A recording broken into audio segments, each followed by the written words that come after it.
Hello, I'm from grade 2 and these are my grade members. So that's me. My name is Tatinza and our group chose Japanese multinational in emerging economy and I'm going to talk about brief summary of the case. So let's get started. Japanese M&E have struggled in emerging economies such as Brazil, China, India, Indonesia, and Russia. Japanese M&Es are traditionally proficient in seven industries such as automobile, beauty and personal care, and etc. Boston Consulting Group (BCG) studied these 35 industries and only four were Japanese and the rest are Western and local companies of this emerging economy. These economies are the future of the Japanese economy, but they couldn't keep up with the speeds of this rapidly moving economy. For that, there are three problems associated with this. First, it is the distaste of low-end markets. Japanese firms are mostly focused on the high-end expensive products. Meanwhile, in the emerging markets such as in India, they prefer and demanded for more cheaper alternatives. Second, it is lack of commitment. They are not as aggressive as their rival when it comes to their resource allocations.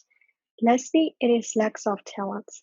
They tended to transfer their Japanese employees to their overseas positions, but only mediocre expats are being transferred, so it leads to a deficit of capable localization power. However, not all Japanese M&E are hopeless, such as Panasonic was quickly adapting to the new reality of today's globalization. So I'm going to talk more about the Panasonic. It started manufacturing in China, but most of the R&D has been done in Japan with minimums of local adaptation. So in 2005, to adapt and to find out more about the lifestyle of the China markets and consumers, so they set up a lifestyle center in Shanghai, and it was led by high caliber executive, and they did a lot of researchers with great detail. With the help of those researchers, they developed a downside refrigerator for Chinese household and washing machine with sterilizations, which rose their market share.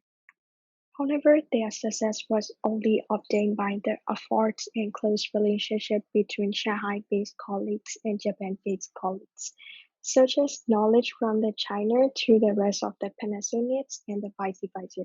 So to smoother this knowledge flow between the two countries, Panasonic established a new headquarters in China, and it also had a large numbers of local staff.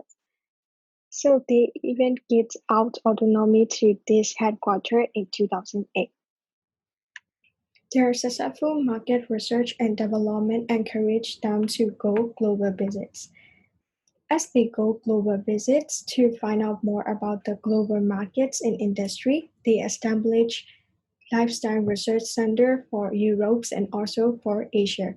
They also established global consumer marketing organizations in 2012. Even their market research and developments for China are effective, they still trail behind two domestic market leaders, which are Haiers and Whiteswan. As such, Panasonic is not yet qualified for an industry winner. So until now, it was about the brief summary of the case. For the two analytical tools, we use VRIO frameworks and border five process. The rest will be taken over by other members, and the next member will present about the VRIO framework. Hello, my name is Nutri Lai. Now I'm going to talk more detail about the VRIO analysis. Every business that want to go international need many factors which can affect their business activity, such as economic policy, local culture, foreign exchange, trading, and so on.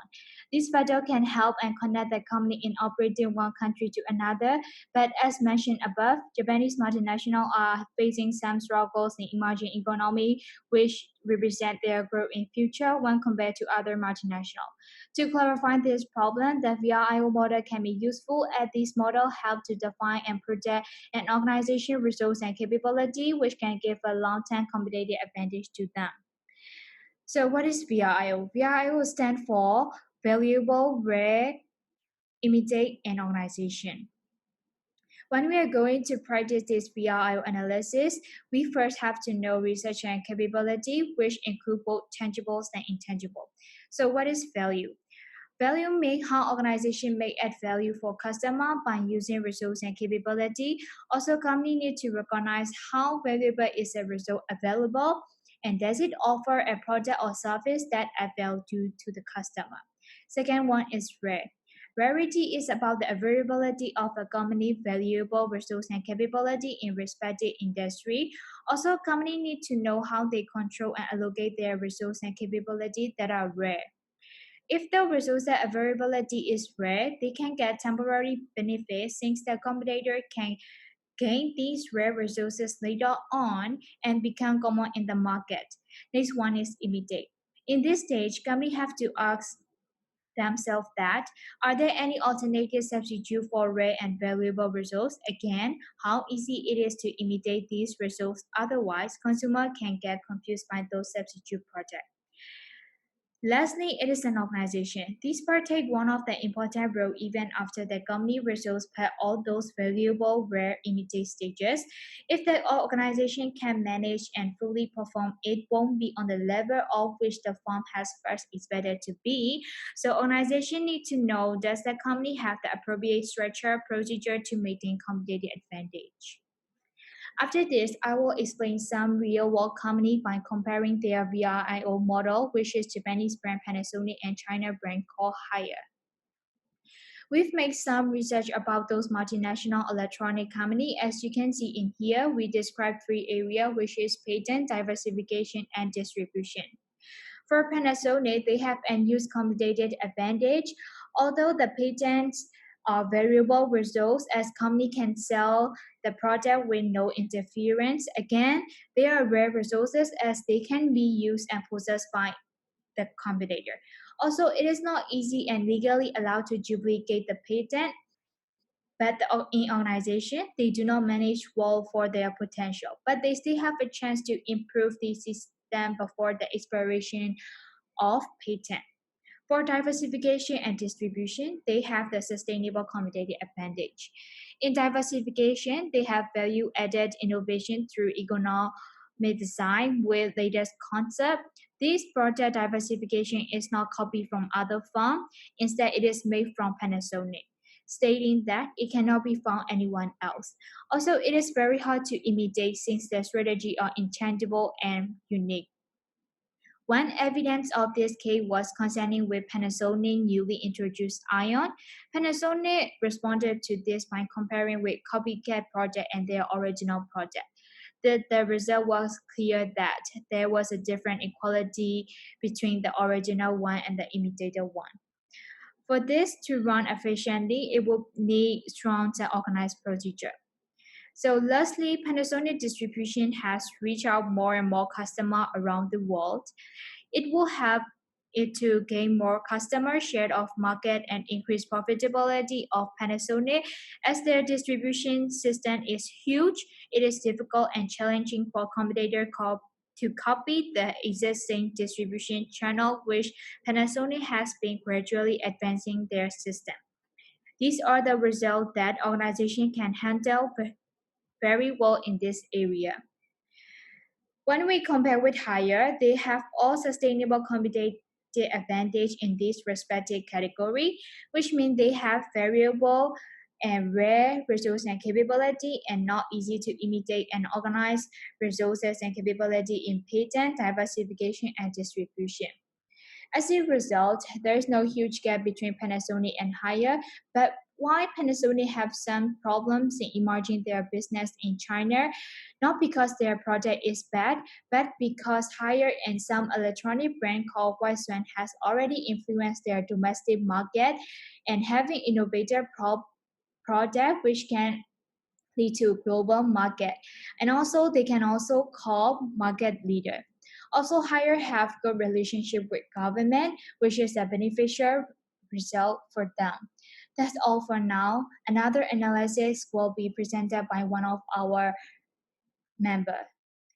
Hi, my name is Mianming Gao, and now I would like to present about the butterfly forces and regarding to our topic, the Japanese MNEs in the emerging economies. First off, the Porter 5 forces were introduced by Michael Porter in 1979. This model helps us analyze the 5 competitive forces that are shaping the entire industry and also identifying an industry structure, determining its corporate strategy. We can access the strength of these 5 basic forces to find out the ultimate profit potential of the respective industry. The Porter 5 forces models help us analyze an industry's attractiveness and its likely profitability, helping us understand the industry more, like finding out the level of competition which will be beneficial to firms' long-term profitability and building a competitive positioning framework. These are the 5 factors that are in the Porter 5 forces model: the bargaining power of suppliers, the threats of substitute, the bargaining power of buyers, the threats of new entrants, and industry rivalry. Now, I would like to present about the Porter 5 forces regarding our case. First off is the bargaining power of suppliers. There is a high amount of dependence towards suppliers from the firms of the industry. This dependence is not always about the innovation the suppliers possess, but it is also about the capacity the suppliers are able to fulfill on the demands of the firm. An example of this would be Panasonic. Although Panasonic has multiple suppliers worldwide, there are only a few that are able to match up to Panasonic's set rules and regulation, one of which is to provide the materials to Panasonic in a sustainable manner. Similarly, suppliers are heavily dependent on firms like Panasonic for bulk orders, making it a win-win situation. So there is moderate bargaining power of suppliers. Next is the bargaining power of buyers. In the 21st century, due to the high level of innovation, there's a high number of options for consumers to choose for the products or services they want. The consumer goods industry is particularly a first innovation-driven industry where rivals try to copy one another in order to reach the industry's set limit of innovation. This results in the quality and innovation of products of Japanese MNEs similar to others, which had more powers to the buyers. However, they have moderated these with its brand loyalty and reliability to attract more sales to them. As such, the bargaining power of buyers are moderate. Particularly, the consumer electronic goods industry is highly sensitive to substitute products due to its nature. The involvement of new technology that will completely dominate the latter is high. Furthermore, it is easy to find a substitute product in a respective market. An example is China's consumer electronic goods market, where it is known for having many substitute products against big firms. Japanese MNEs faces more danger from them. As such, there are high threats of substitute products. There are an increasing number of new entrants into the global industry. However, in order to survive in the consumer electronic goods industry, new entrants would need high investment in billions of dollars for setting up the firm's infrastructure, such as the manufacturing plant, which has the capacity to mass produce quality goods. This is a major barrier for new entrants, apart from other legal and economic barriers, because no matter how competent or skilled new entrants are, they would not be able to penetrate the market without having financial resources. However, due to the nature of the industry, which has high growth rate and innovation, there are numerous investors willing to invest in these new entrants. The ability to fight huge Japanese MNEs and other big firms head-on would be another matter, since they're established companies with high amount of brand loyalty and a strong brand name. Therefore, there's a moderate threat from these new entrants. Finally, the competitive rivalry. The global industry has grown aggressively in the past few decades, particularly in emerging economy, due to the boom in innovation and technology. There are also major firms in the industry challenging one another in terms of revenue. One such example is the consumer electronic goods industry, where Samsung has gained an estimated revenue of $174 billion in 2017, whereas Panasonic has gained an estimate of $68 billion. Other large firms would also include LG and Sony. This scale of revenue is the expression of how strong these firms are and how well they operate in the industry. As such, there are high threats from competitive rivalry. Based on the Porter 5 forces mentioned above, we can see that there are 2 high threats and 3 moderate threats to Japanese MNEs in these emerging economies. Although it is stable enough, there are also other factors to why Japanese MNEs are failing to penetrate these emerging economies. Particularly in China, where Japanese experts have used the term China risk, which expresses the combination of increasing production costs and heightened political risks between Japan and China. Also, in China's case, it is not a homogeneous market, but rather a diverse one. China has 14 major cities, 23 provinces, 56 ethnic groups, and 7 major languages. In most cases, industry leaders of these respective countries are also domestic firms, which adds more to the industry rivalry. Furthermore, to add on the pain, Japanese MNEs are rather bad at channeling their resources than domestic firms, leading to lesser sales and market share while also receiving more wastage. Also, Japanese firms are bad at marketing than domestic leaders since they do not know what the consumers of the host country want. Now, one of my group members will present about the conclusion of our presentation. Hello everyone, I'm also Kai, and now I would like to present about the conclusion of our presentation. And based on the factors that my group members have mentioned before, it is quite clear that Japanese MNEs are facing a huge decline in these emerging economies. And we also have identified it into three main problems, which are distaste for low-end markets, lack of commitment, and finally lack of localization talent. And also by using a VIO analysis, we identified that although Japanese multinationals like Panasonic has good resources and capabilities, there are also some unused competitive advantages in some areas, such as patents. And they were also unable to dominate their respective global industry because domestic firms have gained competitive advantages against foreign multinationals. And from the point of Five-Force model view, we also examine that the high competitive rivalries and threat from the substitute products and emerging economies also hinder Japanese multinationals' progress. The current COVID pandemic has also worsened things for Japanese MNEs. As such, Japanese multinationals has learned from their mistakes and are currently trying to reform. One such evidence is that they have been implementing new investment strategies in these emerging economies. Japanese multinational also has started tailoring to the demands of middle-class consumers in the emerging economy, unlike before, where they have penetrated into the higher classes, but still struggle into the lower and middle classes where it's more profitable. One such example is the Unichom, which has risen from 23% to 30% of the market share since targeting the middle-class market. Japanese multinational has also focused more into margins and acquisitions in emerging economy.